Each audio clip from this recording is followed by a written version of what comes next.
In 1939 Seoul, during the Japanese rule of Korea, we are introduced to Choi Baedal, a young boxer who aspires to become a fighter pilot. Years later, in 1942, Baedal stows away on a ship to Japan, but upon arriving there he is almost conned out of his money by a fellow Korean named Chunbae. The two clash at first, but soon they become fast friends, and Chunbae joins Baedal on his way to aviation school. Another few years later, in 1945, at the tail end of World War II, Baedal and Chunbae are reprimanded by Japanese officers for refusing to die as kamikaze pilots. When Baedal fights back against a Japanese officer, the commander of the aviation camp, Kato, notices his skill in the Korean martial art of taekyon.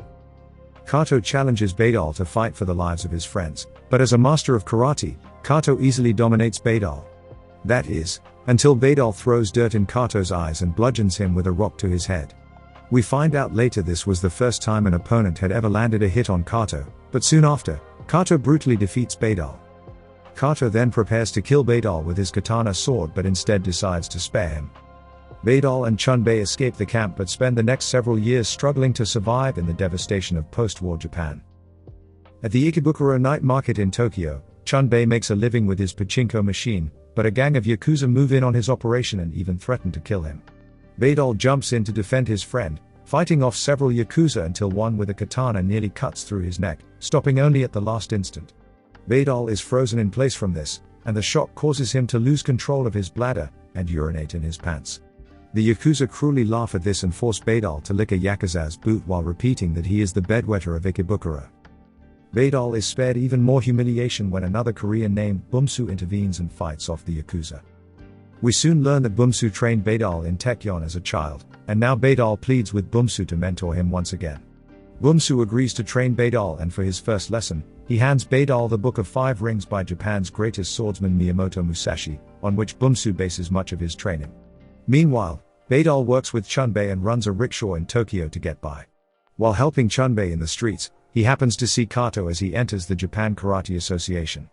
Kato notices Baedal and, to further humiliate him, reminds Baedal of his nickname, the bedwetter of Ikebukuro. Baedal continues his training but one night rescues a Japanese girl named Yoko from several US soldiers who are harassing her. This becomes a bit of a habit as Baedal rescues several more girls from soldiers all over Tokyo, like a kind of vigilante hero that is known as the Brave Tiger. Baedal and Yoko also become very close during this period and begin to develop a relationship. The Yakuza attack a Korean circus where Bumsoo works in order to steal the money they have saved.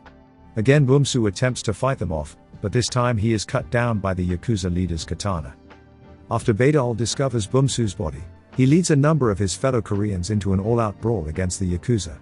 The Yakuza leader is killed, but the police break up the fight before either side can win. Baedal believes he has failed Bumsoo, but heeding the teachings of the Book of Five Rings, Baedal decides he must be stronger to protect himself and those he cares about. To achieve this, Baedal leaves Yoko and heads into the mountains, where he dedicates himself to the solitary study of karate. The training is brutally difficult at first.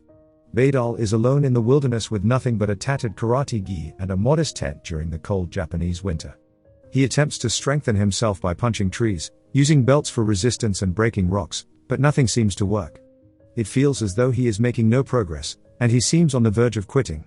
One night while cutting his hair, Baedal catches his reflection in a bucket of water and somehow, the next morning, something has changed.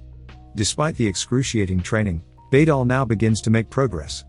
He toughens his body by striking himself with logs he finds in the mountain, does 2-finger push-ups, performs kata, and scales frozen waterfalls. He also reads from the Book of Five Rings each night. With his body gradually toughened, Baedal is eventually able to break logs and stones at will with his bare hands. Finally, Baedal decides the time has come to return to civilization, so he may truly test his skills. He runs to Kyoto and enters the Nijo Karate Dojo, where he respectfully challenges the headmaster, Satani, to a match. Satani says they do not fight outsiders, and calls Baedal the bedwetter of Ikebukuro, but Baedal is persistent, and ultimately he is allowed to face off with students of the dojo. One by one, Baedal faces off with and easily defeats students of the Nijo Dojo, by using his superior strength and conditioning, before finally facing off with Satani. Like the others, Satani is easily defeated, this time by a test of leg kick endurance, after which he falls to the floor and is unable to stand. News of Baedal begins to spread throughout Japan, but he is now known by the Japanese name, Masutatsu Oyama. Parallels are drawn between him and the great traveling samurai Miyamoto Musashi. Yoko hears of Baedal's progress on the radio, but Kato also takes notice and is displeased with Baedal's growing reputation.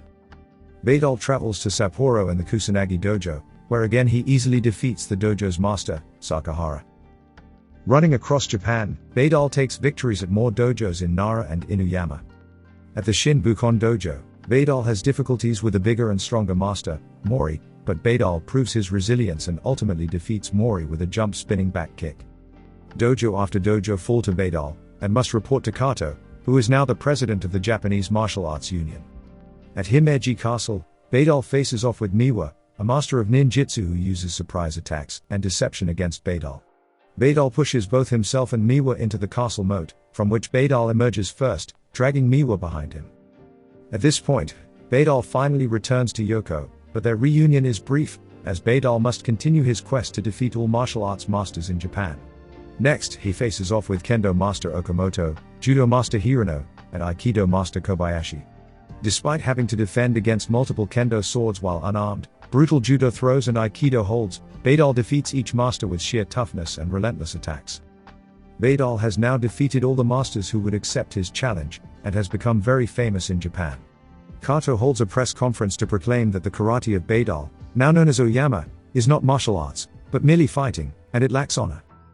While Baedal, Yoko and Chunbae enjoy each other's company on the streets of Tokyo, one of Kato's followers attempts to assassinate Baedal with a knife.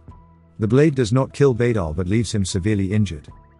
While he recovers, he receives a new challenge from one of Kato's followers named Ryoma. Baedal admits to Yoko that while he once didn't fear death, he now wants to live because of her. Yoko says that in order for them to be together, Baedal must quit fighting as she could not stand it if he died in a fight. Baedal accepts this and promises not to fight again. However, things change when Baedal learns that Chunbae has been brutally attacked by Ryoma, and Ryoma has promised to target Yoko next. Breaking his promise, Baedal meets Ryoma at a local shrine, where he fights empty-handed against Ryoma's katana. Baedal catches Ryoma's sword, but is pierced through the shoulder. With his opposite hand, Baedal then lands a fatal punch to Ryoma's heart that kills him before he can land a final blow with his sword. When police find Ryoma's body the following morning, Baedal is imprisoned for Ryoma's murder. Kato visits Baedal in prison, and finally challenges him to a fight to the death, but Baedal does not accept as he feels remorse for killing Ryoma, who he learns was married and had a son. Baedal is released from prison by a self-defense verdict, and soon after, we learn that Yoko has finally decided to leave him and move on. To atone for killing Ryoma, Baedal visits his wife, who is understandably not happy to see him at first.